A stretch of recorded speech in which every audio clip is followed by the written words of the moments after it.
Phase by phase, state by state, we will see a turnaround in the economy in the weeks ahead. I truly believe that. But the payroll protection program has now run out of money, and congressional negotiators still have not reached agreement to add more to it. Senate Majority Leader Mitch McConnell. Every Senate Republican was ready to act today. But Democrats would not let us reopen the program. Democrats want to add more funding, among other things. American astronauts Andrew Morgan and Jessica Meyer are back on Earth after 272 days aboard the International Space Station. They and a Russian cosmonaut aboard a Soyuz space capsule landing within the last hour in Kazakhstan. America is listening to Fox News.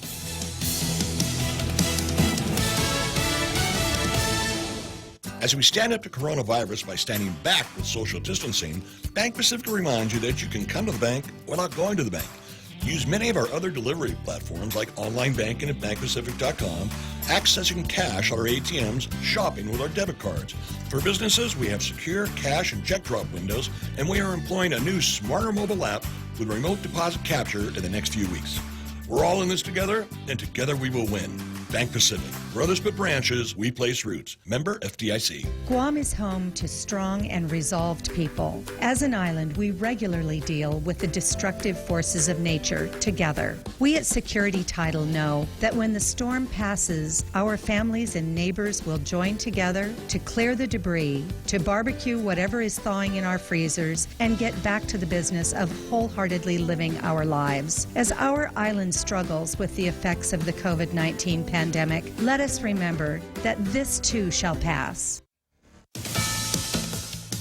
The federal government, according to sources, now conducting an investigation trying to piece together from a distance what happened at that virology lab in Wuhan, China, believing a bat-borne virus infected a lab tech who then unwittingly spread it to others. China has now raised its number of coronavirus fatalities in Wuhan by nearly 1,300, saying the previous undercount was because of overwhelmed medical facilities. China claims 3,869 deaths in Wuhan, but many experts believe it's much higher, and it's just part of increased tensions between Washington and Beijing. Senior U.S. officials say China's on a charm offensive, offering to send supplies, but some of those planes are coming back half empty. The State Department says China may now be conducting small nuclear tests in northwest China, putting China's foreign ministry on defense. They say that these are unwarranted accusations, and the U.S. has ulterior motives. Fox's Jennifer Griffin in Washington. Attorney Michael Cohen is being released from federal prison, but not freed. The president's one-time lawyer will serve out a 3-year sentence for lying to Congress in home confinement over virus fears. Church pastors growing frustrated with stay-at-home orders are now going to court. 3 California churches are suing Governor Gavin Newsom for his March 19th stay-at-home order.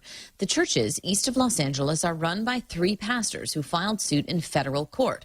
Harmeet Dillon, the head of the Center for American Liberty, who filed the suit, says if people can go to Costco or a marijuana store right now and buy products in a responsible way, they should be able to practice their faith while taking precautions. Pastors in Harris County, Texas, have filed lawsuits over the stay-at-home orders there, saying they infringe on their First Amendment rights. And the mayor of Greensville, Mississippi, who was facing lawsuits, is now allowing drive-in church services as well as 10 people in a church at a time for services. Jessica Rosenthal, Fox News. And I'm Jack Callahan. This is Fox News. Social distancing math. Tossie is infected with COVID-19. She still goes out because she and her friends think it doesn't affect them. Tossie infects 3 friends. Each one infects 3 more. In 30 days, 244 people are infected, including someone's Nana. Most recover, but Nana dies. Reduce your social contact. If you only infect 1 person, in 30 days, the virus spreads to only 4 people. Stay home, stop the spread, save lives. GRMC's cardiology department treats most complex heart problems. In our catheterization lab, cardiologists use imaging equipment to treat clogged arteries that can cause heart attacks or heart failure. We perform balloon angioplasty, stenting, and other life-saving cardiac procedures. If you suffer from a heart condition, have your provider refer you to GRMC's cardiology clinic at 645-5500. GRMC, where patients are partners. Family Finance has been serving the people of Guam since 1959, and they'll continue to be there for you in the years to come. Whether you're looking to get a personal loan for that summer vacation or paying off those long overdue bills, Family Finance has got you covered. Apply for a personal loan from $1,000 up to $3,600 by calling Family Finance in Agutya at 475-4545, Upper Tumon at 647-5626, or in Dededo, 633-4473. Family Finance, serving the people of Guam since 1959. Tall Tales with Bob Klitzkie is brought to you by Bank Pacific. Banking on the Pacific for 65 years. Welcome to Tall Tales with Bob Klitzkie, the only show on talk radio where common sense is a lot more common. Phone lines are now open at 888-TALK. That's 888-8255. And now, The Point proudly brings you Tall Tales with Senator Bob Klitzkie. A well-regulated militia being necessary to the security of a free state, the right of the people to keep and bear arms shall not be infringed. That's how we start Tall Tales every day. That's how I start Tall Tales every day. And the reason for that is because the Second Amendment, being one of the Bill of Rights, like all of the Bill of Rights, is very important. And we need to keep reminding ourselves on a daily basis that it's things like the Bill of Rights and our United States Constitution that gives us the freedoms that we have enjoyed for a couple of hundred years, and that we must guard jealously against those who would take them away from us. Which is kind of like what's going on right now, isn't it? Okay, so the first item on Tall Tales every day is what we call Zemi Ikotni.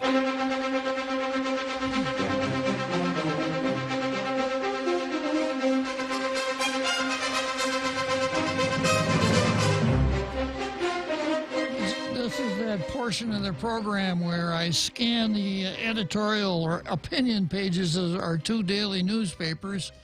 Look for local editorials that are pithy, punchy, edgy, that hold people accountable and have a call to action. I almost always find such an editorial on the editorial pages of the Post. I almost never find it on the editorial pages of the Daily News. The Daily News apparently doesn't know where it is located. The Daily News is not located in suburban Washington, D.C. The Daily News, the Pacific Daily News, is printed on an island called Guam in the Western Pacific. But if you looked at their editorial pages, you'd never know that. Most of the editorials that they run on their editorial page are boilerplate they get from the Gannett News Service or from USA Today. That almost all of them are Trump bashing, and none of them have any local significance whatsoever, except to the point that, to the extent that Guam is in the United States, and oftentimes their editorials are about the United States. Today is no exception. Today they ran an editorial by a doctor, Mike Cruz, Tom Shea, Tom Poole, no, Thomas Ken Liu. Does anybody know Dr. Thomas Ken Liu? Has anyone ever been to his clinic? Well, the reason for that is that he's at Stanford University School of Medicine. And here it comes, right? Yeah, and here he is. He's the guy that they chose to write the editorial today. And the editorial is called Wellspring of Hoaxes. Well, the Daily News is pretty good at hoaxes itself. You know, the hoax being, we have an opinion page, but we don't run any opinion from the town in which we're published. So I'm just going to put that aside. The Daily News did run a letter to the editor today that could have been an editorial. So I'm going to read it instead of wasting any more time on what they call an editorial. And this is from a gentleman named Patrick Sullivan, a resident of Toomuning. This is what he says. The title of the piece is loss of freedom is more dangerous than coronavirus. Now, you know that we don't talk about coronavirus around here, so henceforth in the program, every time that word comes up, I will use the more correct Tall Tales approved term, which is Wuhan virus, because that's where it came from. And even Bill Maher agrees that it's appropriate to call it Wuhan virus. Here's what Patrick says. Our community is in a crisis, and it's not what you think. The invisible enemy that has descended upon our people is only an omen, and the real collateral damage are the events that are about to happen at the legislature. Certain senators, the squad of 6. All right, this guy's got a good handle. This guy someday may be able to do a guest gig at Tall Tales, given his command of the ability to name things. Certain senators, the squad of 6, are about to perpetrate a crime against our people and the Constitution. The past is even more insidious, dangerous, and perilous than the disease in our midst. Their sole intent is to usurp our constitutional rights of liberty and freedom. We cannot allow this to happen. This is a democracy and not a socialist republic. We are not practicing communism, only social distancing. And once again, those are Patrick's words, but henceforth, if the word social distancing comes up, I'm going to substitute the more correct, Tall Tales approved physical distancing, because what we're looking for is physical distancing of 6 feet from the nearest human being. Now, if you want to do social distancing, you should do that with Democrats and lefties. That's a good time even when there's no Wuhan virus in town.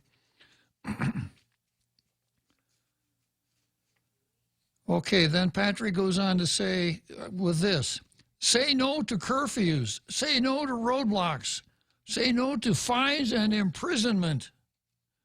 The people of Guam have taken precautionary measures of their own and are fully aware of their plight and circumstances. We do not need an authoritarian body to dictate rules of engagement that contradict our democratic principles. We, the people, will decide what is best for us, our community, and our welfare. Do not trample on our rights. Do not stifle our freedoms. Do not desecrate our sacred inalienable rights and the document our founding fathers created for our protection, the U.S. Constitution. We, the people, say no to tyranny and inequity. We must out the radicals, the rascals, and the renegades. They are not for the people or by the people. In God we trust. Patrick Sullivan. Good letter, Patrick Sullivan. Good letter. Yeah.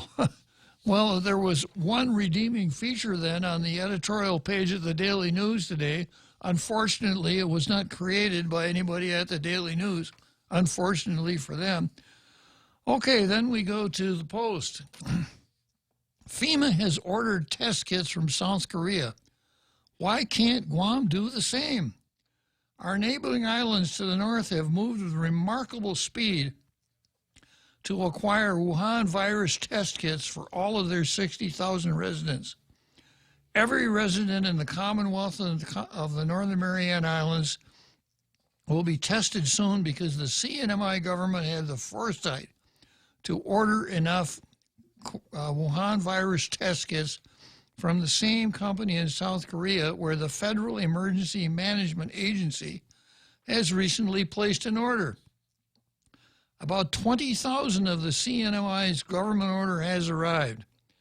FEMA on Thursday was asked why it didn't source all of the agency's Wuhan virus test kit purchases from the United States alone. FEMA answered, there just isn't enough U.S. supply for now. We are using all resources to get critical supplies quickly, which includes within the U.S. as well as global markets, according to FEMA. Guam still direly lacks test kits, although the government of Guam has said more than 4,000 are coming soon, and 2 machines will yield results in minutes. We are a community of more than 160,000. There remains a stark shortage of test kits, and people who have asked to be tested have been denied unless they fall under certain criteria, such as having complex health problems or being elderly. Guam had the opportunity to purchase from the supplier that's providing the CNMI with test kits, but Governor Leon Guerrero is leery that buying test kits from South Korea is risky because the products don't have full FDA approval. Without FDA approval, the governor is concerned about false results that could give people a false sense of security. The governor called it a, quote, dead issue. It's not only am I going to say no, am I going to say I'm not going to answer any more questions about this. All you folks out there who are curious, this is a dead issue. The governor called it a dead issue when the Guam Daily Post asked Thursday if she would consider buying from the same South Korean manufacturer from which FEMA is getting its Wuhan virus test kits. We elected the governor to make decisions like this. Time will tell if she was right. We do hope she can find a way to quicken the orders for COVID, as you were for Wuhan virus test kits, and we hope her decision won't lead to a long wait for test kits, which could also risk lives. Well, this is a close one. And, yeah, I got to really scratch my head on this one. Should I give it to a layman, Patrick Atherton, or to the Post? This wasn't the Post's best editorial by a long shot, especially at the end where they kind of pulled their punches at the end. Patrick, on the other hand, filled a void that really needs to be filled. So once again, I'm going to break with tradition. Instead of giving the coveted Blue Star to one of the newspapers, I will award the coveted Blue Star, drum roll please, Real Joe Cruz,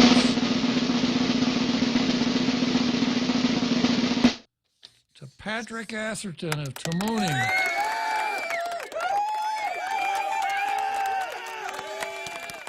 Okay, heads up, all you folks down there at the Guam Museum. You might want to see if you can catch up with Patrick, get a picture of him for the museum. Mount that picture beside his letter to the editor in the Daily News. History was made today. You want to make sure you've got a handle on it. Guam Museum. All right, I notice I got a phone call already. This early in the game has got to be another Joe. No, it's not another Joe. Okay, well, whether the Real Joe Cruz is mounting that, no, it's Martinez. Okay. Good afternoon, Martinez. Hello, Bob. Sir. Yes, wait. Let me shut up my radio.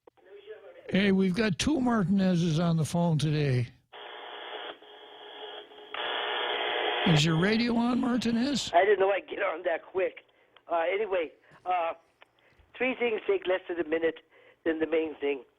One is, the governor, with all her experience in government, politics, business, and life experience, she's using that word power too much. I mean, you don't use the word power, you say authority. I can't believe she's doing that, and where's her advisors? The second thing is the roadblocks, or whatever you call it, the reason why they were done was to discourage people from being on the roads, and they're just too cumbersome. She should end it and just end it. And then third is, today in her press conference, the Department of Labor needs help now, manpower, because of the stimulus thing. She said that she's going to hire employees, or they already hired employees, to help labor. What's this? Don't we have thousands and thousands of GovCom employees home now drawing a paycheck? Isn't that right? Absolutely. Ridiculous. It now, is. the main reason why I called, Today's, it was the Post. The candidates themselves, most of them, if not all of them, this is the second time, they've come down and asked to just cancel the special election. Bob, people don't know this, but in the United States, 16 times, 1/6, the office of vice president was vacated. And 5 of those times it was vacated, the 4-year term was vacated for 3.5 years or more. We're talking about an extra 5 months here. Because what they could do is swear the person, they have to be by statute, write the statute, whoever gets elected in November, right after it's certified, takes office. It's ridiculous to have a election on May 30th when, 5 out of 7 are getting eliminated in primaries late August. And, what's the voter turnout going to be? It just doesn't make sense. It might be good for the candidates to get together, go see a senator, and cancel the thing, and I just think it should be that way. I hear what you're saying, Martinez, but consider this: the election is not the property of the candidates; it's the property of the public, and you're always walking on really thin ice when you start talking about canceling an election for any reason at all, even if it's a good reason, because it's ordinarily the first trick that a tyrant will pull is to cancel the election. So there's sort of a sacred nature about elections. Nobody ever said that electing our leaders is the cheapest way to go. We could find a lot less expensive way to do it. But we're kind of devoted to this idea of electing people to public office. That's the other side of it. But this is basically an election to keep somebody in office for it's going to be 5 months extra. And under the circumstances, who's going to show up? And you saw what happened in your home state of Wisconsin. Bob, I couldn't believe it. Of the 180 polling sites, because poll watchers didn't want to show up, that's why the lines were so long. They only had it at 5 polling sites. In Milwaukee, yeah. Yeah, it just, and in a case like this, and even the candidate, 5 months under these circumstances. See, and the person that gets in is going to have a big edge in the big one, in the primary, in the general election. Is that a true representation? Anyway, I just wanted to run that off. And like I said, 16 times the office of Vice President of the United States was vacated. So this could be another 5 months. Yeah. Sorry, Bob, I'll be listening. Very good observation, Martinez. Of course, as far as the vice president is concerned, we could do that on Guam with our lieutenant governor. If the lieutenant governor office were vacant, who would care? Because the lieutenant governor really has no function, and there's no necessity for him anymore. Maybe there was in 1950, but not now. Okay, well, if the election is to be canceled, I would say that would be a job for the legislature. But, of course, the last time they approached the mayorship in Jonia, you'll recall what happened. They fumbled their way through that and wound up with nothing at the end of it again. Okay, so let's go from there to the card. And this is what I got on the card this afternoon. I start out with Para Todos Hit versus Eli. And I want to just kind of mention in passing checkpoints versus common sense, like I did yesterday.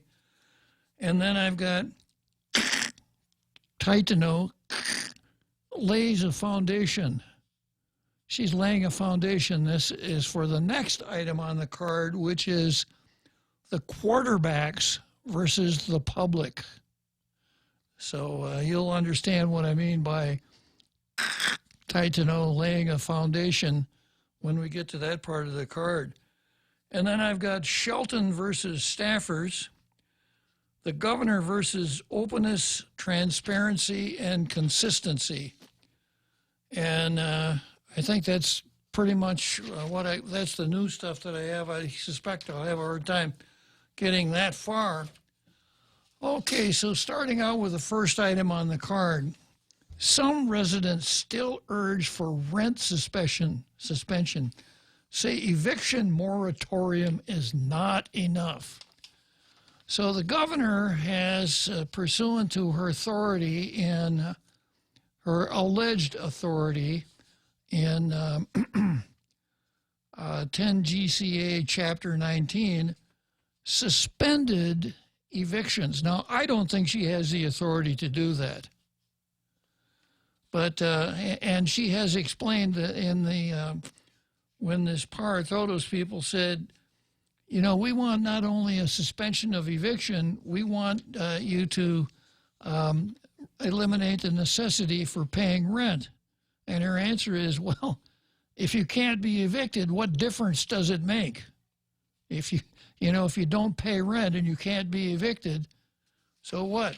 So this Para Todos group is asking for a lot of things. They're saying, enact a moratorium on all utility shutoffs that last the entire time Guam is in a state of emergency. And I think that CCU may have already done that. If not, they're probably in the process of doing it. They say suspend all residential and small commercial rent charges for the duration of the state of emergency, or failing that, ensure that no one will be evicted, have their home foreclosed. I think what they're talking about, having the mortgage on their home foreclosed, or utilities shut off, neither now nor after the crisis has abated, due to non-payment that occurred during the state of emergency.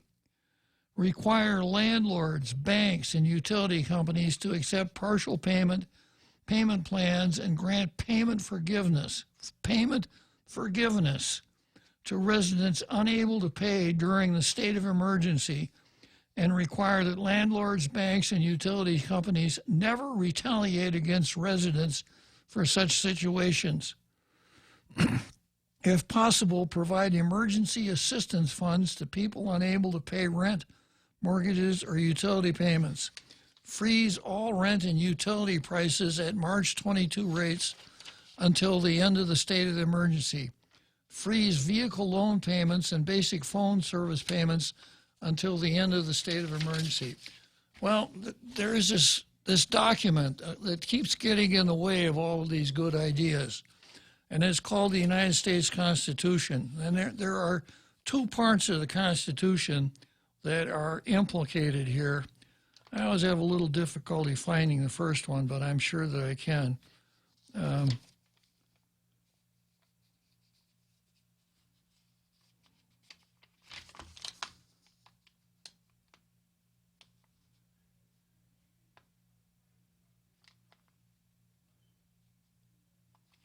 Hang on just a second here.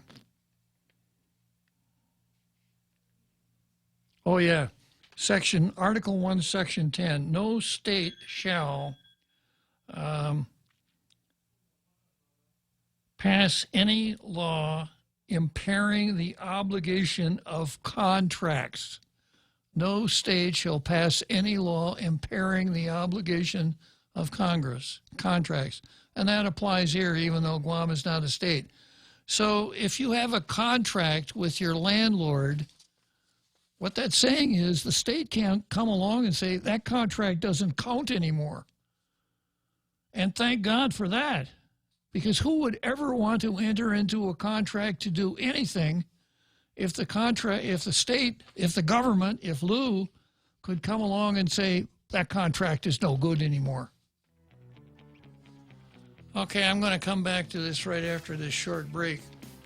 Cocoa Coffee Company is now available at Circle K. Single origin coffee beans carefully sourced and locally roasted to give you the freshest cup of coffee Guam has to offer. Grab a cup that's brewed every 30 minutes or purchase a bag of the locally roasted whole beans. Flavors now serving: light medium roasted Ethiopia and medium dark roasted Jamaican Blue Mountain. Exclusively available at Circle K.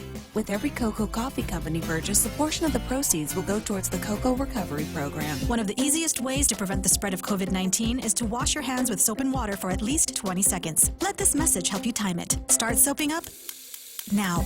The virus can survive in the air for 3 hours, on copper for 4 hours, on cardboard for 24 hours, and on plastic and stainless steel for 72 hours. Disinfect phones and common household surfaces like tables, doorknobs, light switches, countertops, toilets, faucets, and sinks, desks, including computer keyboards and kids' toys. Choice Broadcasting reminds you to stay safe and stay clean. You can rinse now.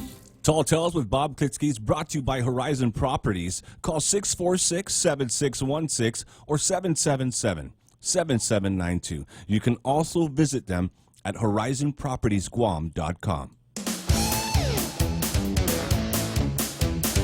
Now, more Tall Tales with Bob Klitzkie. Spitting truth like watermelon seeds at a summer picnic. Call now, 888-TALK, 888-8255. Hey, Real Joe Cruz, I forgot to tell you to get out your Law and Order notebook here. We're going to talk a little bit of law. So we have the Contracts Clause in the Constitution, and then in the 14th Amendment, we have this language: nor shall any state deprive any person of life, liberty, or property without due process of law. So suspend all residential and small commercial rent charges for the duration of the emergency. That would be a deprivation of property without due process of law and would impair the obligation of a contract. Or failing that, ensure no one will ever be evicted or their mortgage foreclosed. Same thing. Utilities shut off. Same thing. And then going on, neither now nor after the crisis has abated due to non-payment that occurred during the state of emergency. Same thing.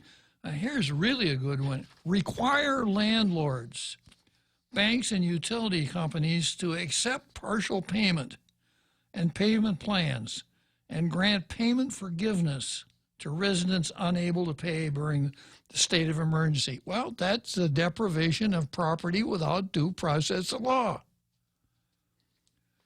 And require that landlords, banks, and utilities companies never retaliate against residents for such situations. It looks like the residents are trying to retaliate against the banks, utility companies, and landlords.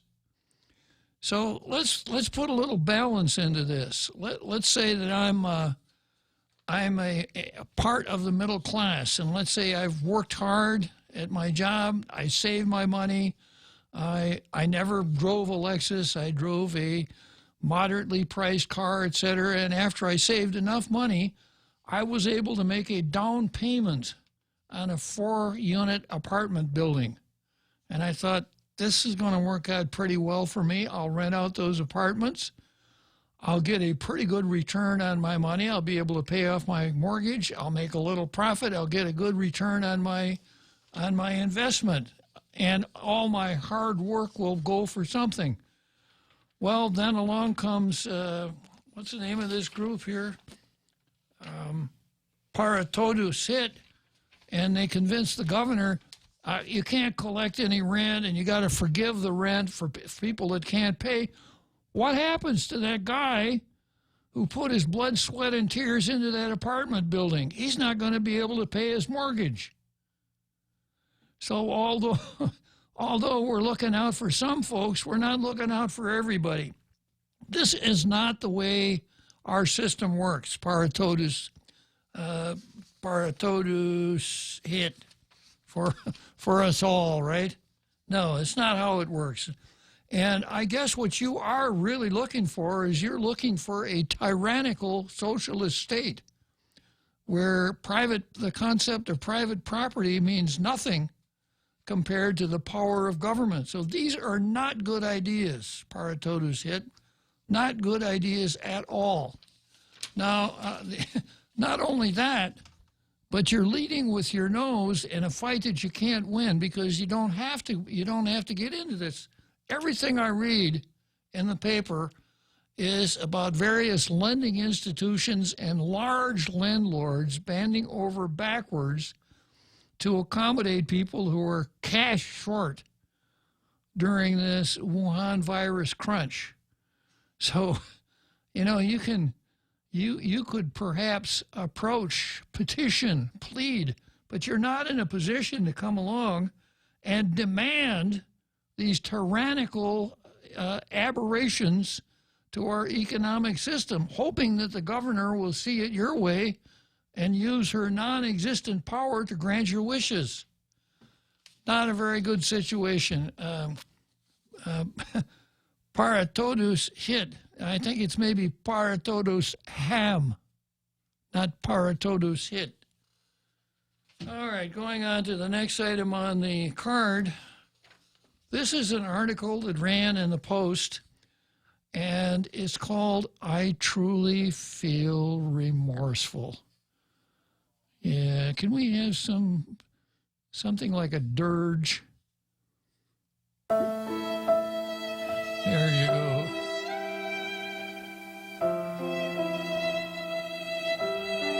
Just keep it on and just a little lower down while I read this. It sets the correct mode. When senators on Wednesday stood together for a moment of silence in tribute to the Teddy Roosevelt sailor who recently died of complications from Wuhan virus, as well as other people whose lives were cut short by the virus, Senator Kelly Marsh Titano remained seated.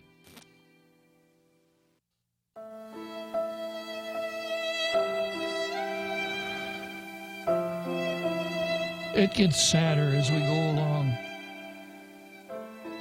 And while seated, she was seen scrolling on her phone while everyone was standing in the solemn moment.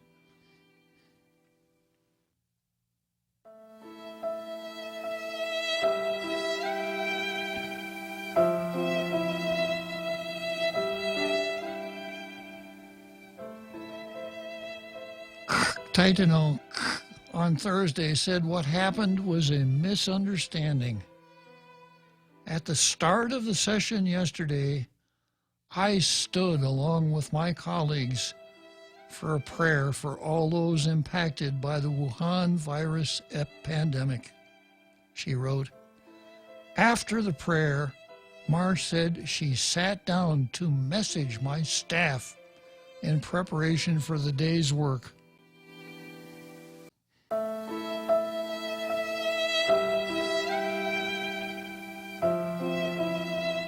She said, I did not realize that after finishing, Senator Torres spontaneously requested for a brief moment of silence for those lives that had been lost. I did not realize this until a few moments had passed. If I had heard this call, I most definitely would have risen.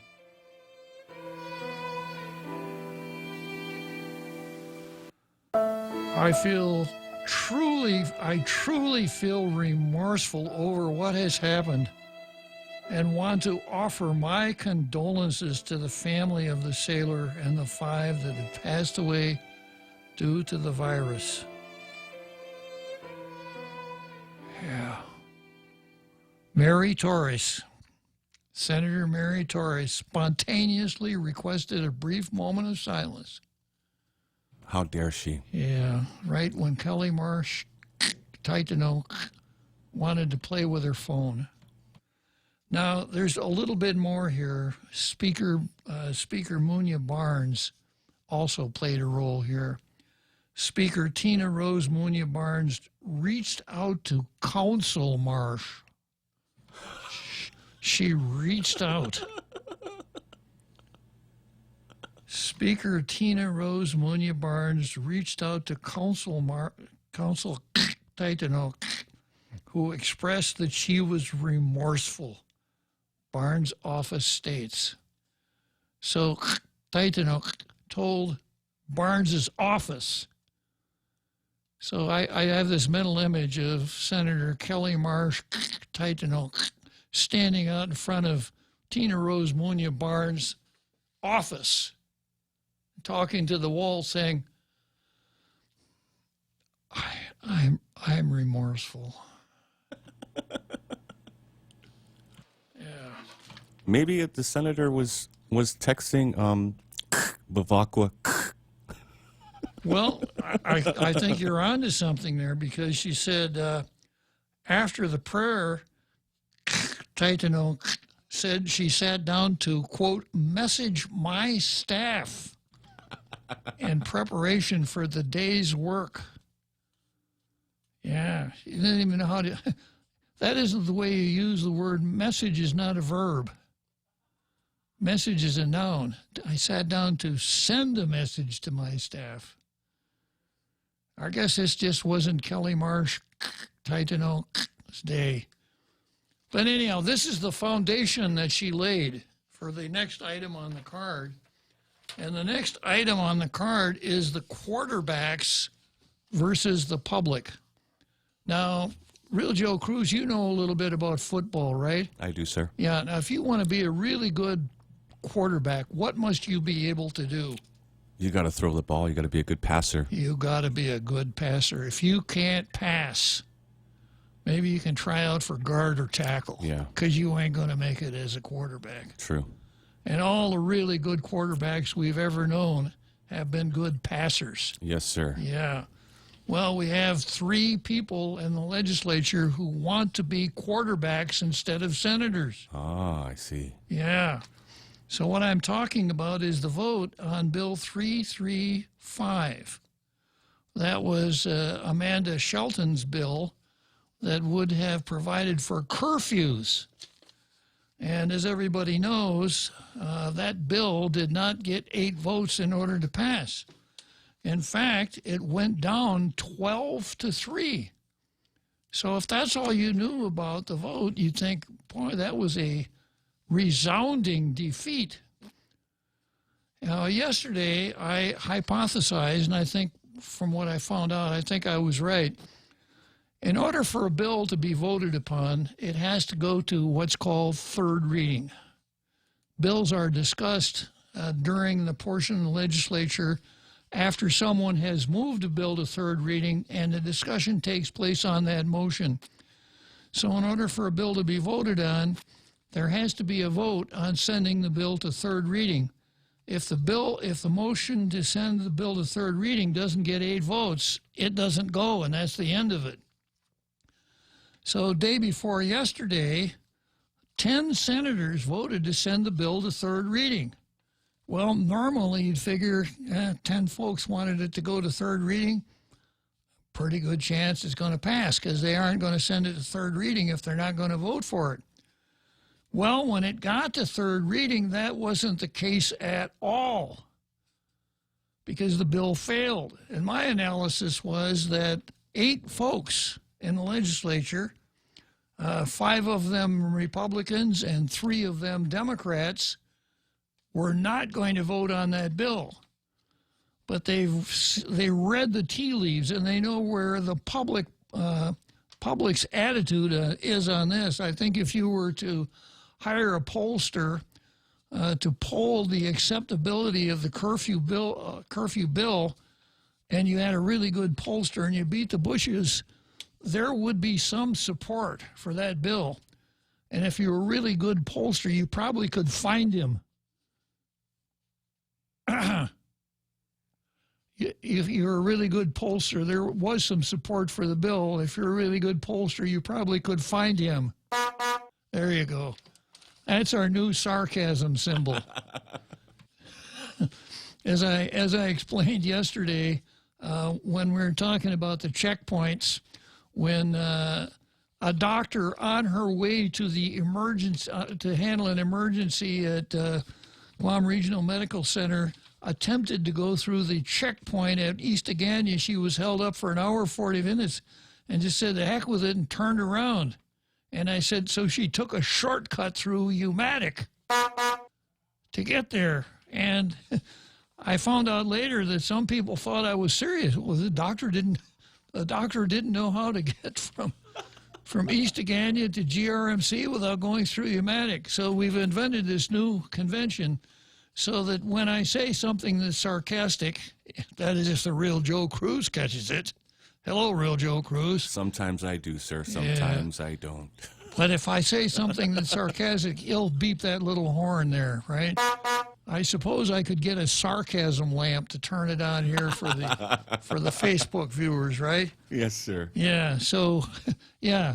So if we were to poll the population to find out, to determine just how much support there was for Amanda Shelton's bill, if it was a really good pollster, we could probably find him. And actually, let me correct that. Find them. Yeah. There we go. So, it wasn't just a straight 12-3 vote, because the first time around, 3 senators didn't vote. They passed. And now you're catching on to the reference to quarterbacks, right? Well, the way we do things at the Guam legislature, I think, is one-off from any place else. And that is, when we vote on bills, it's a roll call vote. So the Secretary of the Legislature calls the names. Senator Castro, Senator Lee, Senator Marsh. I wonder if the Secretary really knows how to do that one. That's a tough one. And the Senator would say aye or nay. But some of our senators are really creative. They say yes. They say hu'u, hongan, ahinai, all kinds of things. But we get through it that way. But a senator doesn't have to vote yes or no, aye or nay. When his name is called, he can say pass. And if he says pass, the secretary goes on to the next name on the list, goes all the way to the bottom, and then comes back around and calls the names of those who passed. Now you're wondering, why would that happen? Why would a senator pass instead of voting when it's his or her turn? Whoops, their turn. And that's why I said that that Senator Taitano, when she did her little stunt with her phone, instead of paying a little reverence to the defunto Ginini Ibatku, was really laying a foundation.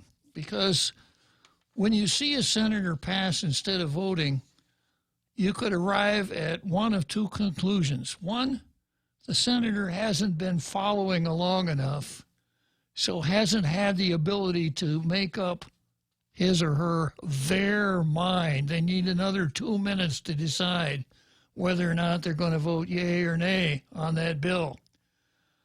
The other possibility is sinister. And it's sinister because what the passers are doing, what the would-be quarterbacks are doing, is they are engaged in strategic voting, because what they want to do is they want the vote to go the correct way, but they also want to vote right. Now that requires a little bit of an explanation. So the 3 passers obviously wanted that bill to pass. They wanted it to become law. However, when they counted the votes, and here's how it works. Well, when the roll is called, Will Castro votes no. Raging Lee votes no. Kelly Marsh Taitano passes. James Moylan, because when the vote got to Taitano, there were 3 no's, which meant that there would be 12, in addition to her vote, there would be 11 more votes. There was still a possibility that that bill might pass. So she's not going to vote. She's going to keep her powder dry and see how the rest of the senators vote. James Moylan votes no. Now we've got 4 no's. Luis Muñoz votes no. Now we've got 5 no's. Then we get to Sabina Paris.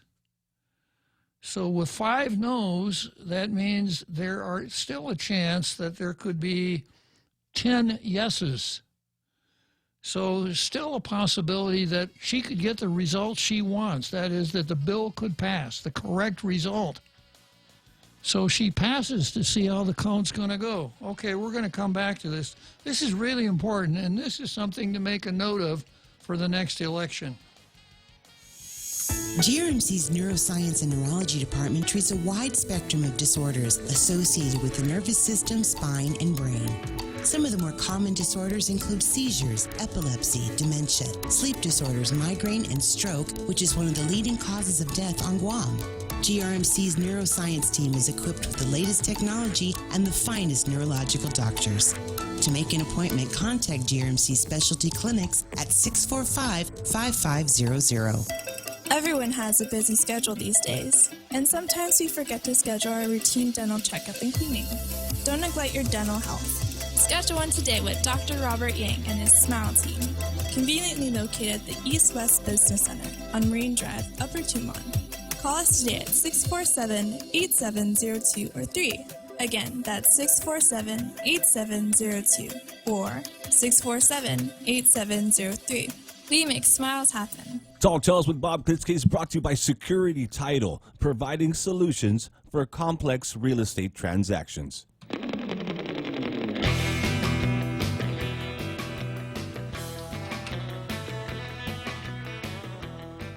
Okay, so when the vote gets down to Senator Sabina Barris, there are 1, 2, 3, 4. Is there 1, 2, 3? Only 4 no's. So there's still a chance that there could be 8 yeses and the bill would pass. So she's not going to vote. She's going to wait and see how the other senators vote. Then we have Clinton Rigel, no. Joe San Augustine, no. Telo Taitigui, no. Jose Pito Terlahi, no. Therese Terlahi, pass. Mary Torres, no.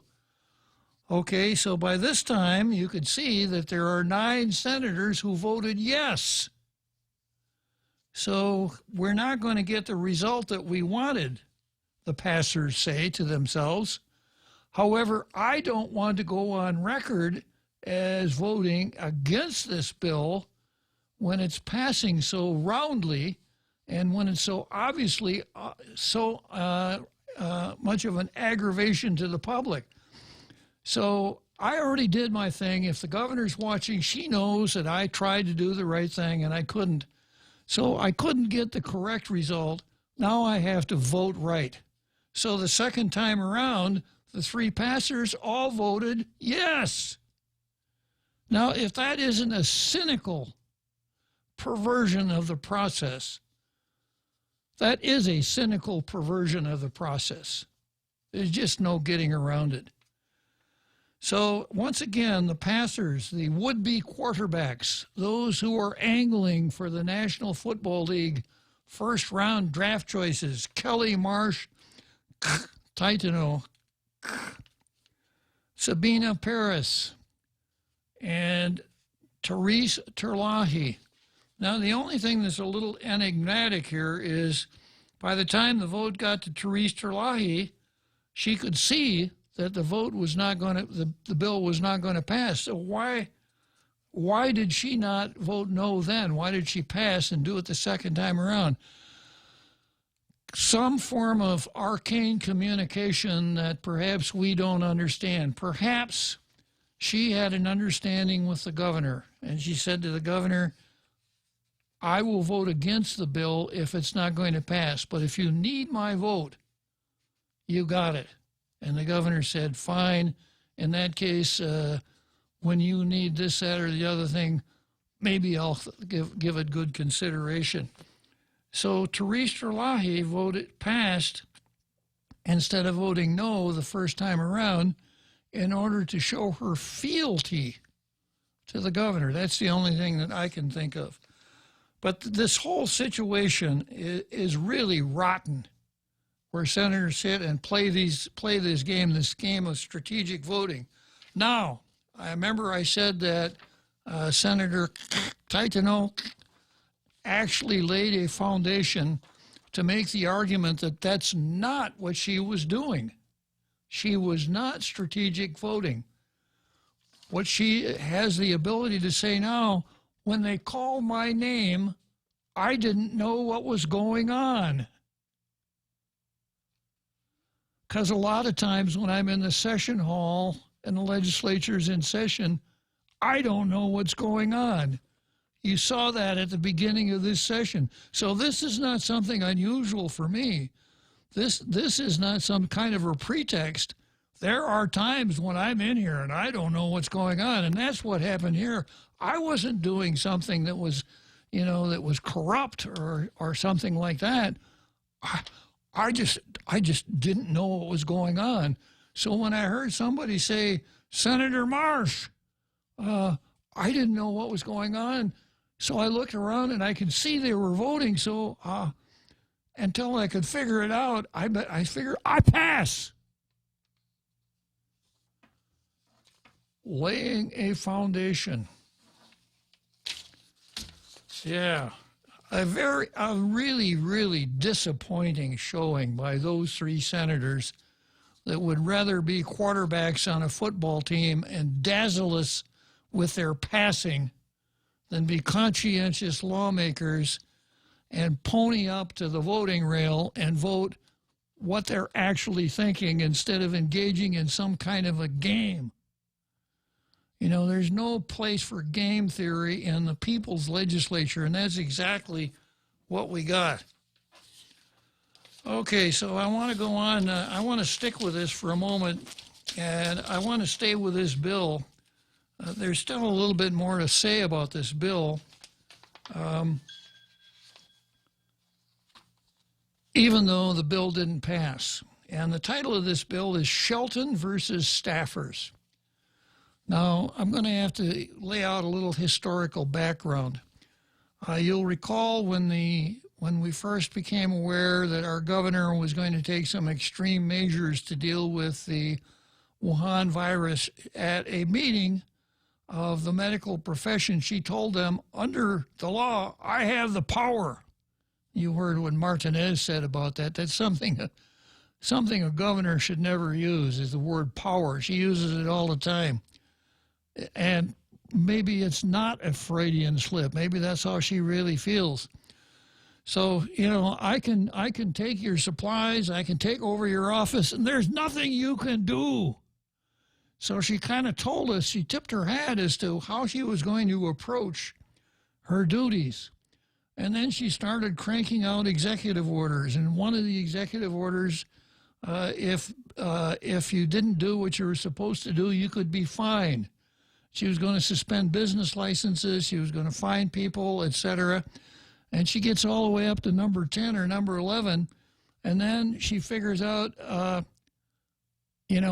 don't have the ability to punish anyone who disobeys my orders. I don't have the ability for those who don't follow orders. Do the name Auschwitz mean anything to you? So it finally dawns on her, and then she says, well, the Attorney General says that I don't have that ability. Well, we'll come back to Lou and the railroad train to Auschwitz in a minute here.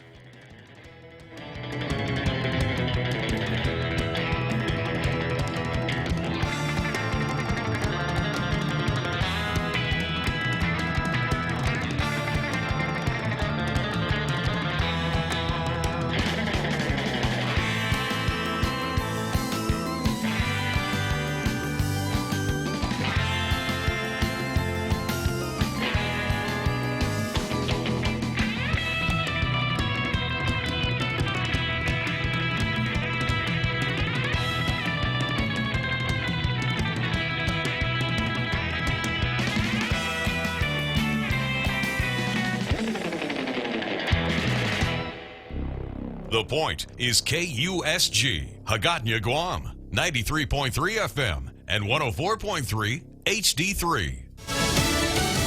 A plan to get back to business. I'm Jack Callahan, Fox News. We're starting our life again. The president announcing new guidelines for states to begin reopening. President Trump unveiled the theme, opening up America again, saying the states will have the power to reboot their economies. Governors will be empowered to tailor an approach that meets the diverse circumstances of their own states. Benchmarks have to be met by states. Downward trends for 2 weeks in positive cases and ability to set up testing on a large scale among them. The president says this comes as Americans are eager to get back to work. Fox's Gernal Scott, but presumptive Democrat nominee Joe Biden calls the plan no plan and says the White House is punting to the states who ordered the restrictions to begin with. House Speaker Nancy Pelosi says the president is risking more infections. But task force member Dr. Anthony Fauci tells Fox's The Ingram Angle the plan includes safeguards for that. So whether you're on phase 1 and still tightened up a bit, or you've already graduated to phase 3, there are still guidelines for all phases. That's what we feel is going to be safeguarding any explosion, which we hope will never happen. The number of U.S. infections has passed 671,000, but the rate of new cases continues to slow. The Payroll Protection Program, designed to help small businesses impacted by the outbreak maintain their payrolls, is now out of money. The president has asked Congress to add more to it. We have a $250 billion request. The Democrats like it. The Republicans love it. And to be honest, I think something's going to be happening. I hope so, because this is a very popular program. Senate Majority Leader Mitch McConnell says, though, Democrats are continuing to hold up approval. America is listening to Fox News.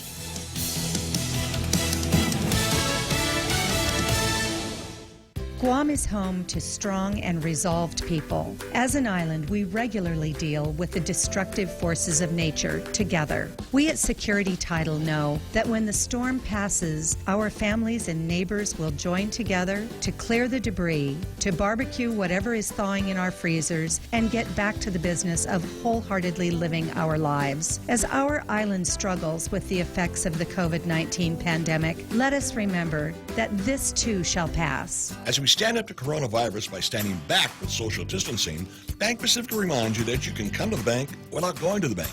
Use many of our other delivery platforms like online banking at bankpacific.com, accessing cash at our ATMs, shopping with our debit cards. For businesses, we have secure cash and check drop windows, and we are employing a new smarter mobile app with remote deposit capture in the next few weeks. We're all in this together, and together we will win. Bank Pacific. Brothers but branches, we place roots. Member FDIC. Some of the essential workers who've kept the country rolling during the outbreak honored at the White House yesterday. America's nearly 2 million truckers are the reason grocery stores, online retailers, hospitals, gas stations, and even ATMs have remained stocked. And President Trump celebrated those truckers who are transporting much-needed supplies across the country during the coronavirus pandemic. To every trucker listening over the radio or behind the wheel, I know I speak for the 330 million plus Americans that we say, thank God for truckers. Trucks move over 70% of all of the nation's goods. The president saying that without truckers, the disruptions many Americans are experiencing would be something much, much worse. In Washington, John Decker, Fox News. The government reported another 5 million people applied for unemployment last week. That's more than 22 million applications since the outbreak closings began. But there is some good employment news. Boeing is ready to restart production of commercial planes starting next week at its Seattle facilities. That means about 27,000 people will be going back to work. The aerospace giant says it's going to put coronavirus slowing measures into action, including the use of face masks, employee wellness checks, and hand washing sites. Boeing had shut down operations back on March 25th after workers tested positive for the virus and a longtime inspector for the company died. Jill Nato, Fox News. Answering a question often asked these last several weeks, the Centers for Disease Control says there's no evidence the virus is spreading through mail or packages delivered to you, but still says it's a good idea to wash your hands thoroughly after handling them. Asian stocks closing Friday higher. Dow futures are ahead more than 700 points. I'm Jack Callahan. This is Fox News. Wow, nice smile. So perfect and all. Thanks. I owe it all to Dr. Robert Yang and his smile team. They do wonders for a healthy, happy mouth. Got teeth? Don't wait until they hurt. Schedule your routine checkup and cleaning with Dr. Yang and his smile team. Suite 119 in the East West Business Center, Upper Tumon. Call 647-8702 or 3. The best thing that happened to teeth since toothpaste. Dr. Yang and his smile team. They make smiles happen. GRMC's Neuroscience and Neurology Department treats a wide spectrum of disorders associated with the nervous system, spine, and brain. Some of the more common disorders include seizures, epilepsy, dementia, sleep disorders, migraine, and stroke, which is one of the leading causes of death on Guam. GRMC's neuroscience team is equipped with the latest technology and the finest neurological doctors. To make an appointment, contact GRMC Specialty Clinics at 645-5500. Cocoa Coffee Company is now available at Circle K. Single origin coffee beans carefully sourced and locally roasted to give you the freshest cup of coffee Guam has to offer. Grab a cup that's brewed every 30 minutes or purchase a bag of the locally roasted whole beans. Flavors now serving: light medium roasted Ethiopia and medium dark roasted Jamaican Blue Mountain. Exclusively available at Circle K. With every Cocoa Coffee Company purchase, a portion of the proceeds will go towards the Cocoa Recovery Program. Tall Tales with Bob Klitzkie is brought to you by Bank Pacific. Banking on the Pacific for 65 years.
So here we are, another beautiful halftime show to an empty stadium.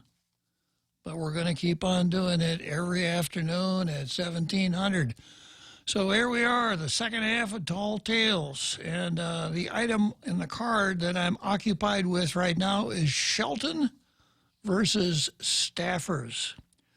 So I wanted to spend a little time on Bill 335, even though it went down in flames yesterday, something that I think everybody is grateful for except the three people that voted for it and the three passers who would have liked to have voted for it.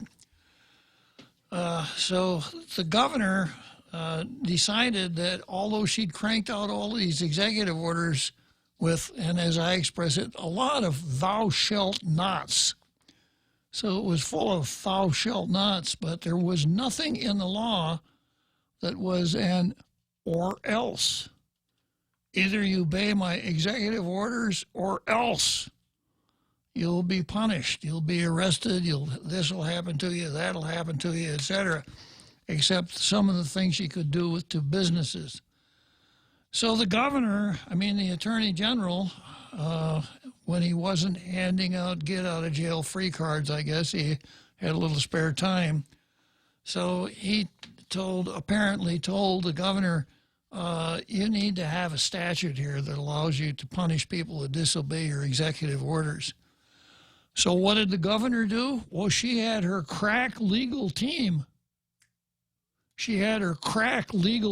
Immediately crank out the kind of legislation she needed, right? No, she didn't. She sent a note to Tina Rose Monia Barnes saying, could you do a bill that gives me the authority to punish people? Now, you would have thought that the governor, in order to get it exactly the way she wanted it, would have done it in-house. And when it was done, she could have called the legislature into session. She has the authority to do that under the Organic Act, but she didn't. She asked Tina Rose to do it and asked Tina Rose to come into session to pass it. Well, Tina Rose did it. She and 5 other senators who achieved the nomenclature of the Silly Six here on Tall Tales did exactly what the governor asked. They just added a section to the law that said anybody who disobeys the governor's executive orders dealing with the Wuhan virus is subject to either to 1 year imprisonment or a $5,000 fine or both. Now, that legislation wouldn't have come close to passing constitutional muster, but it's exactly what the governor asked for. So then they thought it over a little bit. They got all kinds of heat because of the size of the fines. You know, you could go and try to break into a lady's house, throw rocks at the house, and holler, "Oh, I'm going to kill you," at the lady, and you're not going to get fined $5,000 and spend a year in prison. So they decided they'd better back off. So they changed it. This time they didn't even include in the language coronavirus. So what they wound up with was a bill, and they scaled the punishment back. Wound up with a bill that said, if you disobey any of the governor's executive orders, you have violated the criminal law and you can be fined. Now, I've been through this a few times before. What a bill must have, what an executive order must do in order to pass what's called strict scrutiny. But they didn't even come close with that bill. The bill didn't establish any parameters. It basically said, Governor, we're giving all the power to enact the criminal law to you. So the governor could have enacted an executive order that said that anyone who doesn't tie his shoes in accordance with the diagram that I'm putting in this executive order can be punished. You know, I think it's $300, whatever. No limits at all, no standards. Just completely gave the criminal law power to the governor. And that just won't work. So that's the geniuses over at the legislature. I don't know who did it. I suspect it was somebody in Tina's office. I really have a hard time believing that a lawyer even caught a glimpse of it on its way to the clerk's office because it's so bad. But that's what Lou got, and because it was such a muffed job, it didn't go anywhere. When it came to the floor, the senators moved to send it back to committee. And that's a nice, polite, face-saving way to say, we wouldn't touch this thing with somebody else's 10-foot pole. So they sent it back to committee, save the governor the embarrassment that they gave to her on 335. Which they really rammed. So she didn't get anywhere with 334, and she has one person to blame for not getting anywhere with 334. And that person's name is Lou Leon Guerrero. If you're going to be the governor, it's important to do the right thing. And asking for criminal sanctions for violating your somewhat zany executive orders is not the right thing. I suppose someone could make an argument that it is, but you must not only do the right thing, you must do things right. And drafting statutes is not a job for that pimply-faced kid who lives down the street who's really good with a word processor. Yeah, I know he can come up with something that's got numbers down the left-hand margin and has an all-caps title and section numbers and has a severability clause and an effective date at the end of it. and you hold it up and look at it, well, it looks just like every other bill. But I didn't have to pay a lawyer a lot of money to do it, so what's the difference?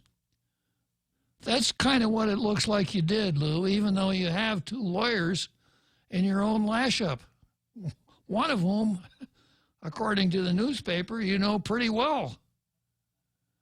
He's not only a lawyer, he's in charge of the nepotism office, the anti-nepotism office at the governor's office. Yeah. So that's what happened to 334. So then 335 comes along. And as introduced, it is bad. Because once again, it says the governor can have a curfew without any parameters whatsoever. Well, then Senator Shelton does a substitute bill. And the substitute bill adds this language to 10 GCA 19403 A. And it reads like this. Through an executive order, the governor, through an executive order, may, upon consultation with the public health authority, order a curfew that shall not extend beyond 15 calendar days in response to the Wuhan virus public health emergency to prevent the spread of disease and protect the public health, safety, and welfare, provided that such curfew is implemented by the least restrictive means necessary. And 8, through an executive order may, upon consultation with the public health authority, issue a shelter-in-place directive in response to the Wuhan virus, etc., to prevent the spread of disease and protect the public's health, safety, and welfare, provided that such shelter-in-place directive is implemented by the least restrictive means necessary. So this is a real bill. Someone who knew what they were doing drafted this bill. And that's why I call this Shelton versus staffers, because all of these staffers who are flipping around the legislature, who work for Democrats one year and Republicans the next year, and hold themselves as what they call it, the legislature bill writers, you know, this is what you get, what Lou got and what Tina got. Now, I've mentioned this before. In order for a bill, in order for a law that impinges upon a fundamental right, like the right to travel, there's a test. And the test for whether the bill passes strict scrutiny review is whether the law was passed to further a compelling government interest. And Shelton's bill is whether the law was narrowly tailored to achieve the interest, maybe, maybe not, and the law must be the least restrictive means to achieve that governmental interest. And she even used those words in her bill. The bill said,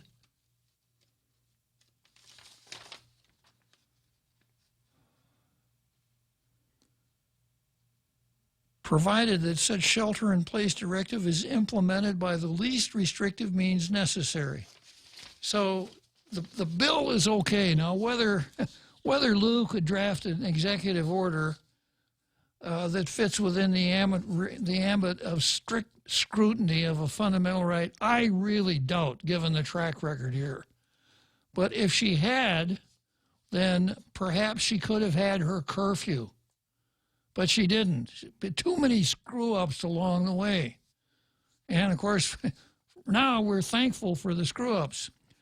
And one of the byproducts was that the Republican Party has finally come to life, the Republicans in the legislature.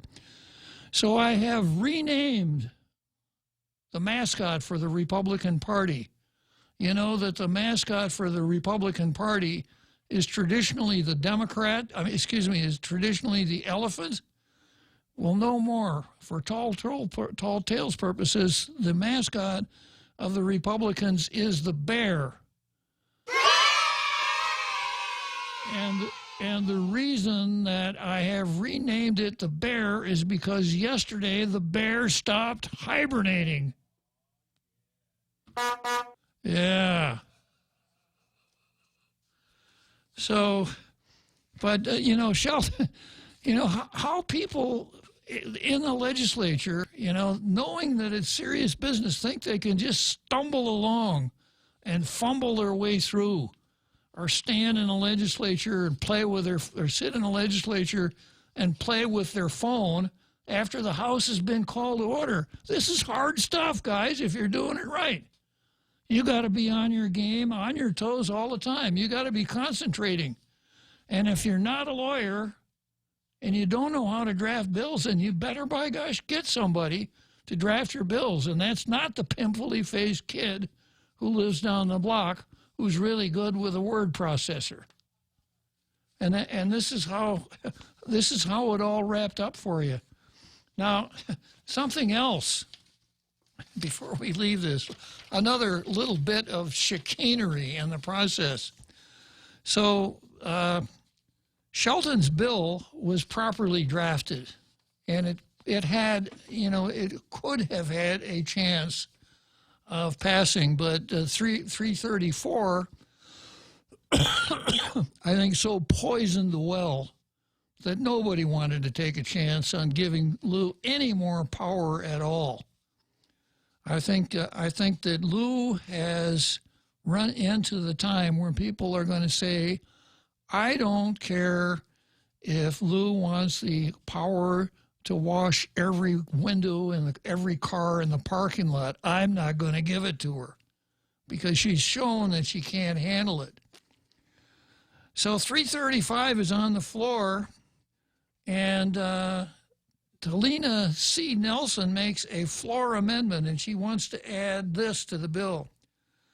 Prior to exercising her authority under 10 GCA 7 and 8, that's the two sections that I just read, relative to curfew and shelter in place, the governor shall make available to the public, 1, any and all plans for obtaining and distributing kits for Wuhan virus on Guam and future plans for conducting tests on Guam. What does that have to do with a curfew, Real Joe Cruz? Nothing, sir. Nada, tadza, wella. 2, any and all information regarding the number of personnel protective equipment available to government of Guam and plans to obtain, distribute, etc. What does that have to do with it? Nothing. 3, to the extent practicable, information regarding known public places at which any confirmed positive COVID-19 individual is frequented 7 days prior to testing positive. What does that have to do with a curfew? 4, to the extent practicable, access Wuhan virus testing for individuals who have come into close contact with another confirmed Wuhan virus individual. So, in the language of the law, we still got our law and order notebooks handy, Real Joe Cruz?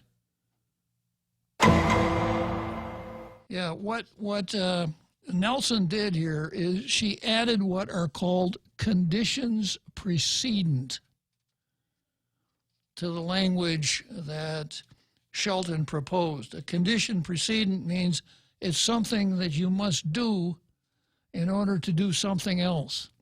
So the way this bill is worded, unless the governor did these 4 things, she can't crank out one of those executive orders.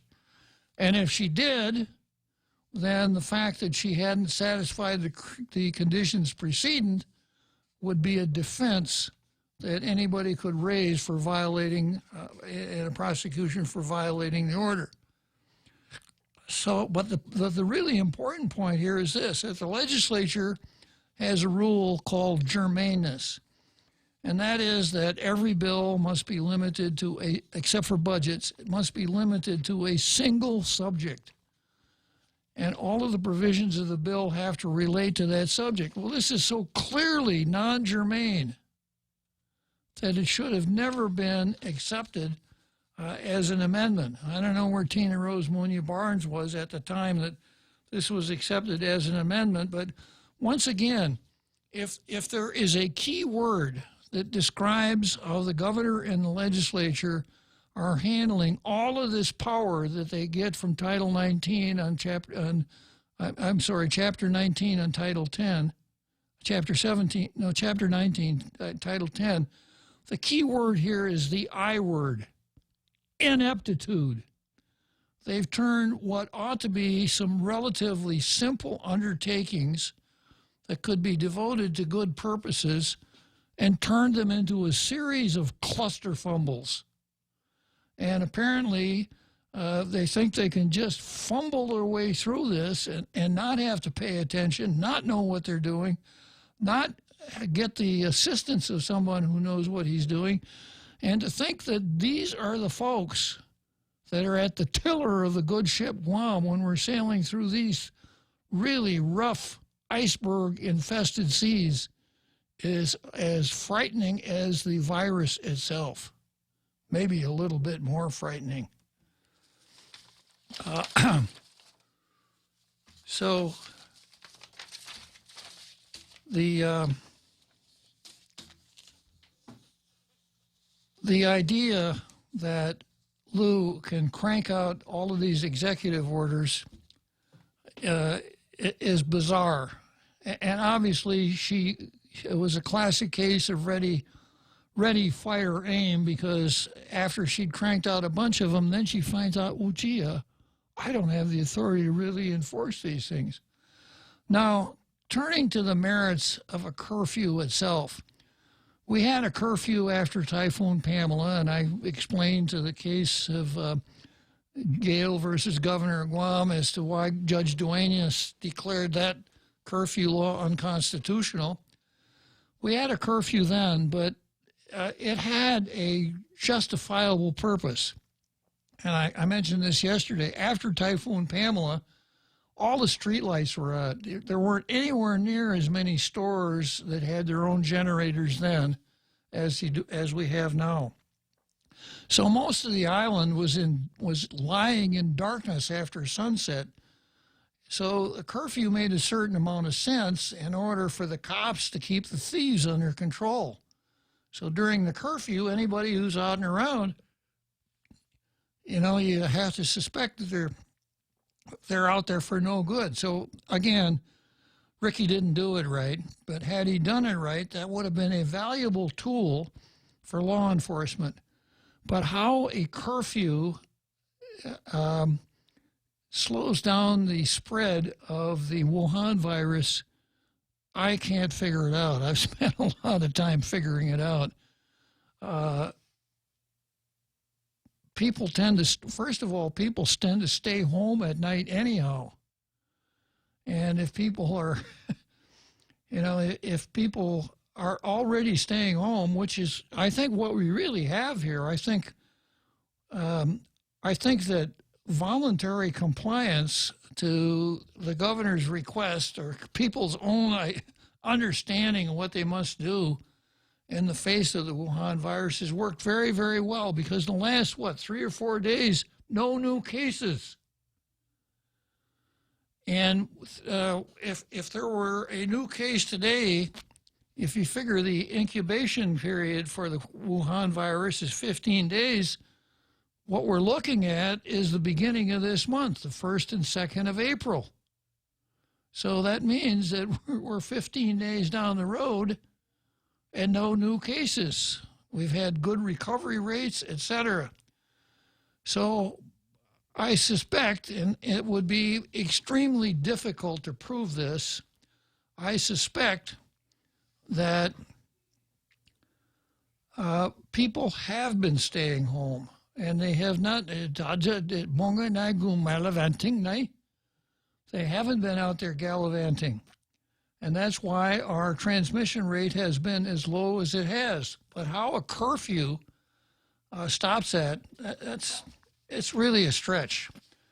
As is what Ken Leon Guerrero and I decided are the virus distribution points, also labeled as checkpoints or choke points, where guardsmen who have not been tested and found to be negative are interrogating probably hundreds of people a day, very close to their faces, and perhaps being infected by the motorists, taking the virus and infecting others.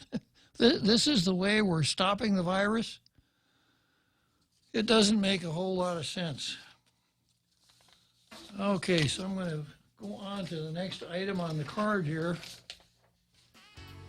I guess we'll break for the seventh inning stretch first. Färnim.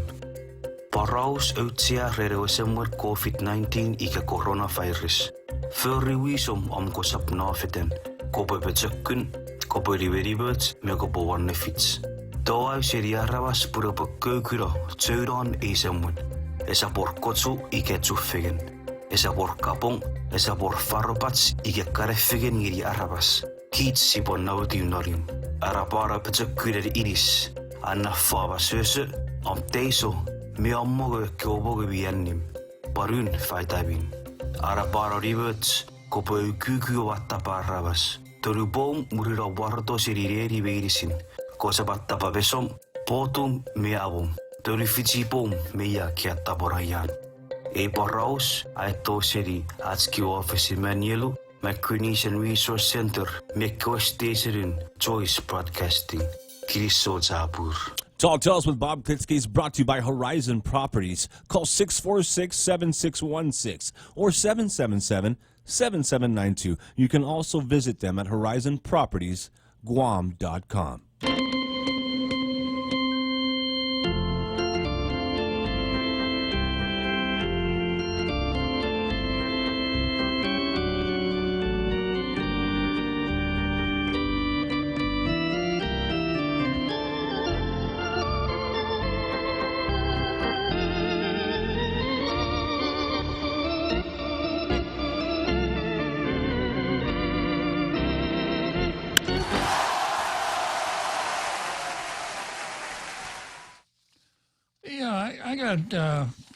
I got one more thing to say here about Bill 335.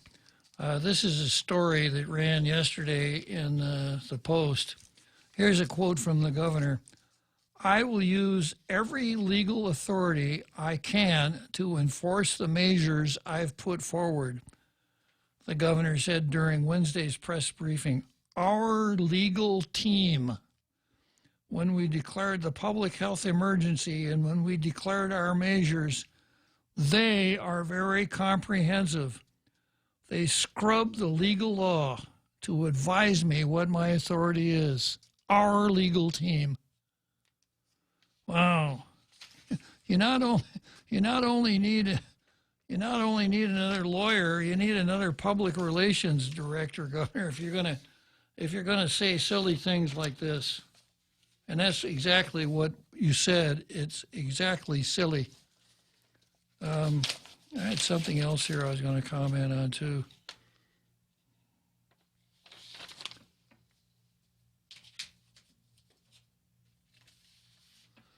Yeah, I don't have it in front of me, but or maybe I do.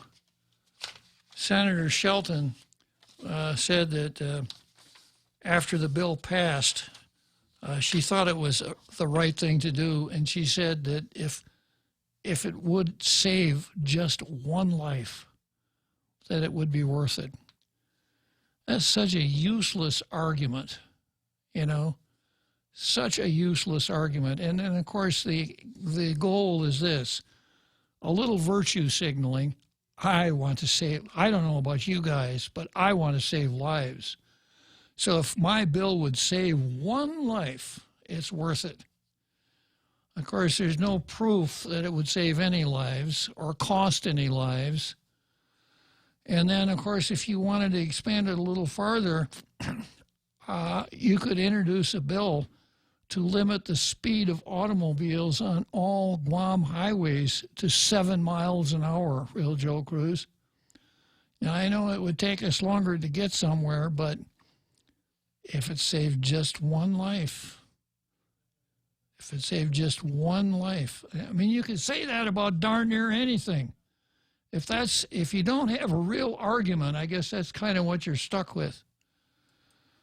Okay, wow. He's been slow today. Another Joe. Good afternoon, another Joe. Did you just wake up? Yeah, Kebab. Yeah, I'm. I don't know. I guess all this being cooped up, low energy maybe. I don't know. I'm a little bit behind on Kebab. Did you say it passed or did not pass the bill? It did not pass. All right. One for democracy, right? That's right. So no, that's the way the government functions. There's checks and balances, and there's the legislative and the executive, and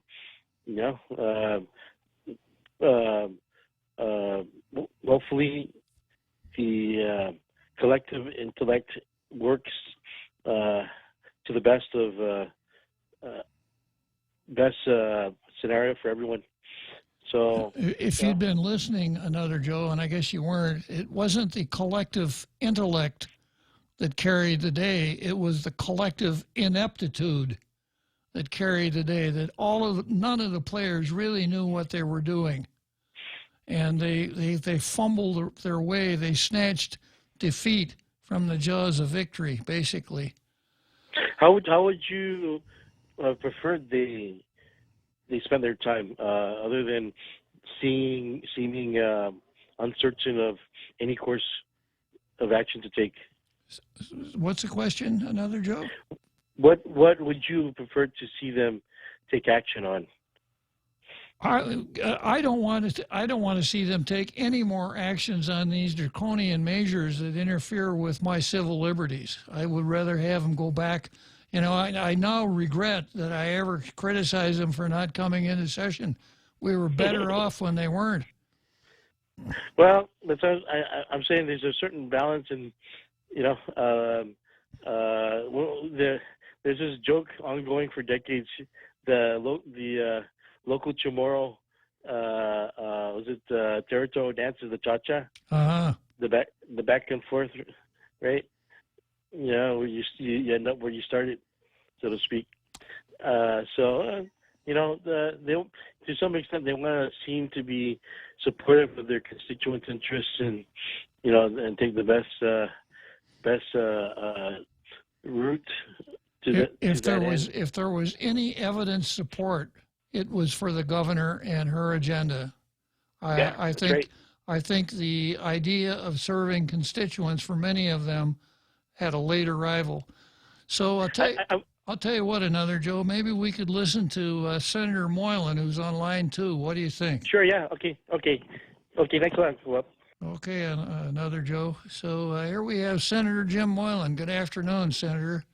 Hey, good afternoon, sir. Thank you for accepting my call there. And I just wanted to call in and really say thank you to you and Ray coming on out there and making a success on the defeat of, I would say, 324 and 325. And I appreciate all the listeners and their comments and really putting their voice out and making it heard and writing us letters and sending us emails and sending us WhatsApp and never letting up until the final day. And I think that was a great defeat that we took on, and by winning the fail of both bills. And I'm glad that people spoke out, and it was a big defeat, 12-3. So I just wanted to really say thank you very much for you and your listeners. Well, I think when Ray and I showed up at the legislature, that really tipped the scales right there, Jim.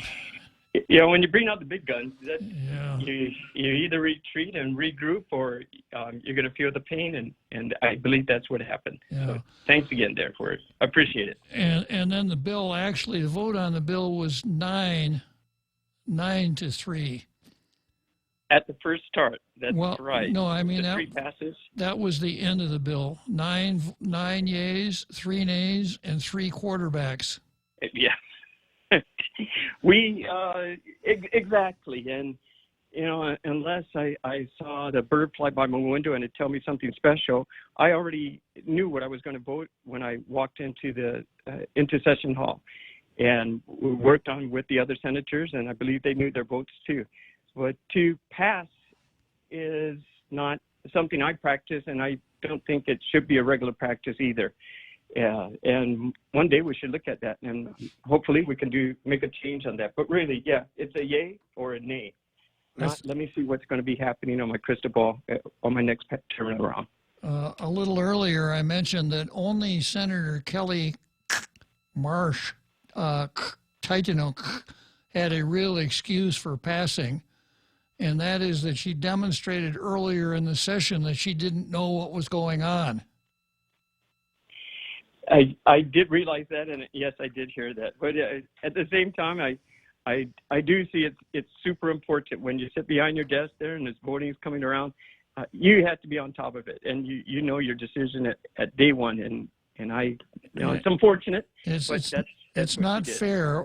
A senator should be able, when it's time, when the roll is called, a senator should be able to sit there and play with their phone and not be called on to do something like voting, which actually requires some concentration, right? It does. It does move fast, and you have to keep. You got to know where you're at and know which bills they're actually talking about. But yeah, total focus is necessary, and that's what the people are expecting us to do. It's unfortunate that that's what happened on that particular situation, but we just got to keep focused and do the will of the people. And I'm glad our voices were definitely heard that day with that good win. So thanks again, Bob. All right. Now, here's something that goes back a long, long time that only some of our international radio listening audience will get, and that's this. The good guys won.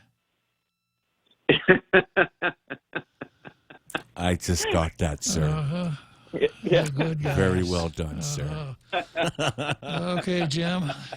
Thank you, sir. Thanks for calling, Jim. Keep up the good work. Will do. Thank you, Real Joe Cruz, too. Thank you very much. Right. Bye-bye. The cult of personality surrounding the Real Joe Cruz.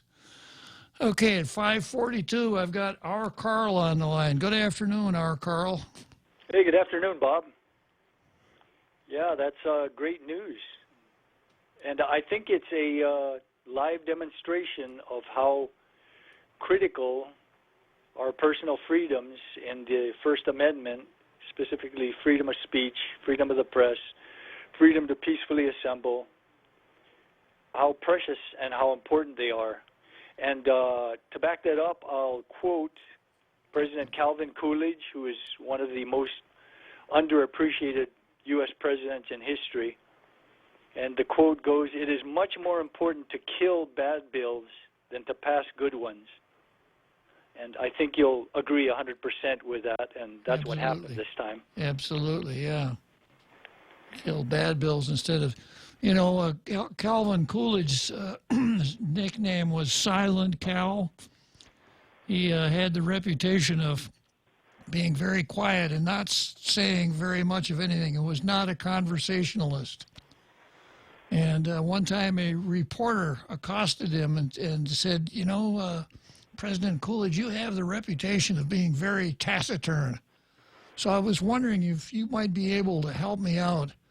I have bet a bottle of champagne with one of my coworkers that I can get you to say 3 words. What do you think, Mr. President? Calvin Coolidge says, you lose. Yeah, I remember reading about that too. Yeah, he was not a man of many words. Yeah, but he was a good president. The left has got us thinking in terms of presidents like FDR and these ones that take a lot of action. But just as Coolidge had the handle on killing bad bills being better than advancing good ones, he knew that the economy, if left to its own devices, will work pretty well. And it's not necessary for the president to jump in and continually put his thumb on the scale. And during his term, it was one of the most prosperous times in American history. Yes. Yeah, and what a lot of people don't know about Coolidge is that he was very intellectual. He was extremely well-read, and he could speak, I think, at least one foreign language, if not more.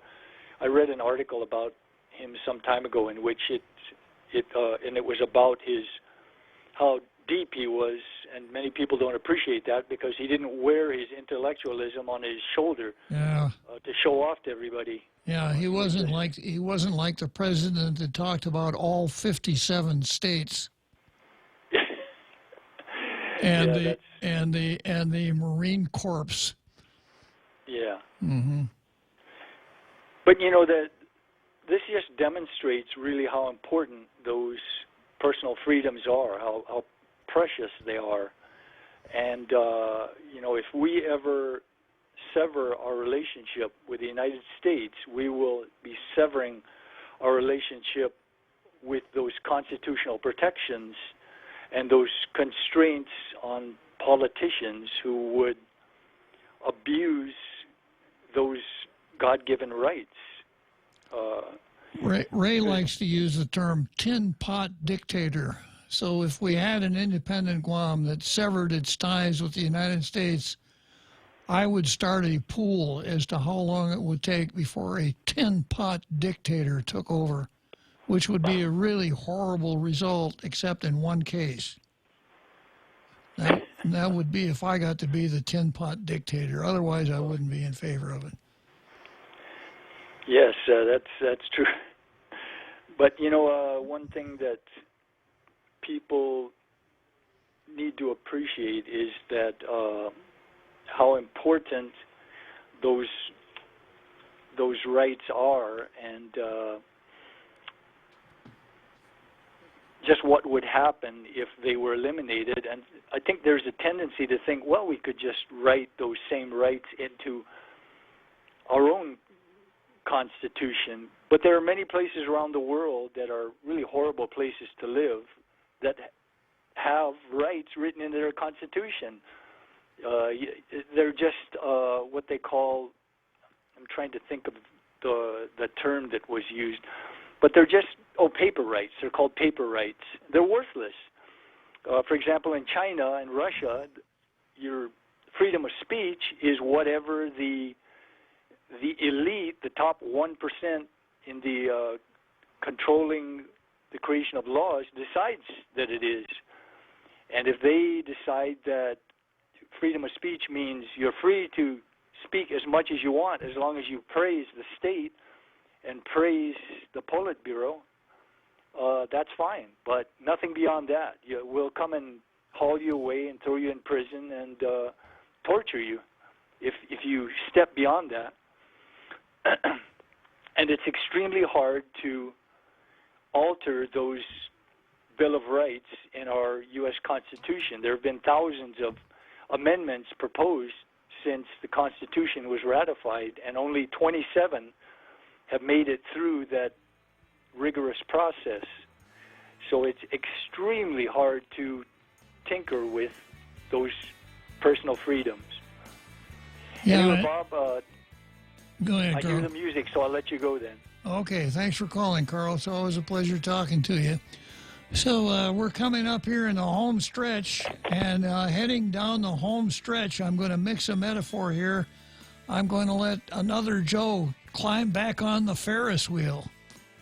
Yeah. As we continue to protect our families and community from the effects of COVID-19, GTA would like to encourage you to use our online services or to call us. If you'd like to pay your bill or need assistance with services, you can chat with us online, connect with us on Facebook, call us at 644-4482, or send us an email at ask@gta.net. Here at GTA, we are committed to keep you and your family safe, healthy, and connected. GTA, we start with you. One of the easiest ways to prevent the spread of COVID-19 is to wash your hands with soap and water for at least 20 seconds. Let this message help you time it. Start soaping up now.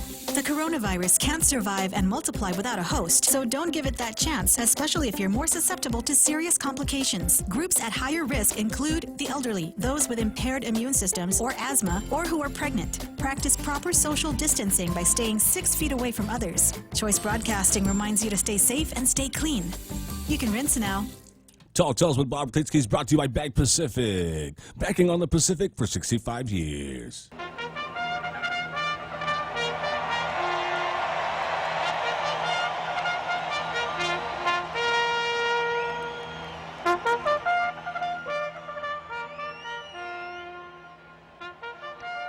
You know what you need, Real Joe Cruz?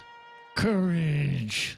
You need courage. You're right, sir. I could use some courage. Okay, before I get to another Joe, I found the paper that I couldn't find a minute ago here. It ran in the Post today. And this Shelton was interviewed after her bill failed, and she said, quote, even if implementing a curfew like they have in New Jersey, New Mexico, Hawaii, and other jurisdictions, or mandating a shelter-in-place order help to save one life, I know that it would have been worth it. If it had saved one life. So what is Senator Shelton really concerned about, Real Joe Cruz? Saving lives. That's why I do this show, sir. To save lives? At least one. At least one. Yeah. You know, if I can inspire people, you know, to follow the path of truth and justice and righteousness with these radio shows every day and save just one life, even though it's a really, really tough job, yeah, I know it would be worth it. Yeah. So one more time, maybe this could be inscribed on a statue built to commemorate Senator Amanda Shelton. Even if implementing a curfew or mandating a shelter-in-place order helped to save one life, I know that it would have been worth it. Yeah, I did some research in logical fallacies, and this is the precautionary principle. You know, so it's designed to make it appear that anyone who disagrees with the proposition that she asserts is not in favor of saving lives, because she is, even if it saves just one life. All right, even if it saves just one senator's seat. I'm glad she's exposing everybody else. Yeah. For politicians, exposing them to something more serious than the Wuhan virus. Okay, so I've got another Joe who's back on the Ferris wheel for one more ride down the home stretch, right? Another Joe? Yeah, Bob. Yeah, you could tell I was one of those guys that used to ride those horses at the shopping centers. You know, they say you add a quarter, you can ride the horse. Uh-huh. Yeah, they're more realistic than the merry-go-round, right? Another Joe? Yeah, any kind of horse would do. But anyway, Bob, at the very least, it's been entertaining. You know, maybe a little bit of a scary mishap here and there, but we came through. So you know, it helped to pass. Was it been about a week? When they first go into session? Has it been a week or has it been two already? I think it's been a week. Yeah. You know, anything to do to pass the monotony of this cabin fever. But having said that, you got my attention about saving one life. I think as Hulk Hogan said that Layla Ali saved his life by calling him up. You know, so hopefully a lot of the Tall Tale Nation will feel that they can survive and get through this cabin fever by listening to Tall Tales and the great Bob Klitzkie and the real Joe Cruz. But it's a dynamite combination, that's for sure. I can't think of an appropriate. I don't know if it was Batman, the Dastardly Duo, or the Magnificent Duo. But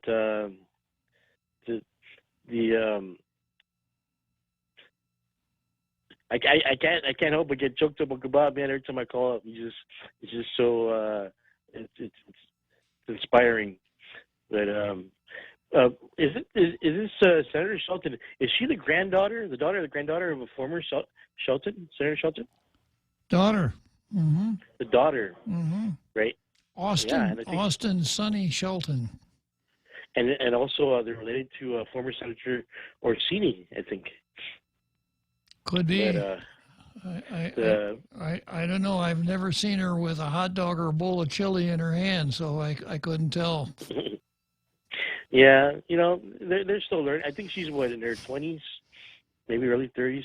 I think they just need to take a step back, these younger generation, and actually actively look for some elders to look to for advice and for wisdom. You know, for Talto Nation, we listen to 93.3 FM.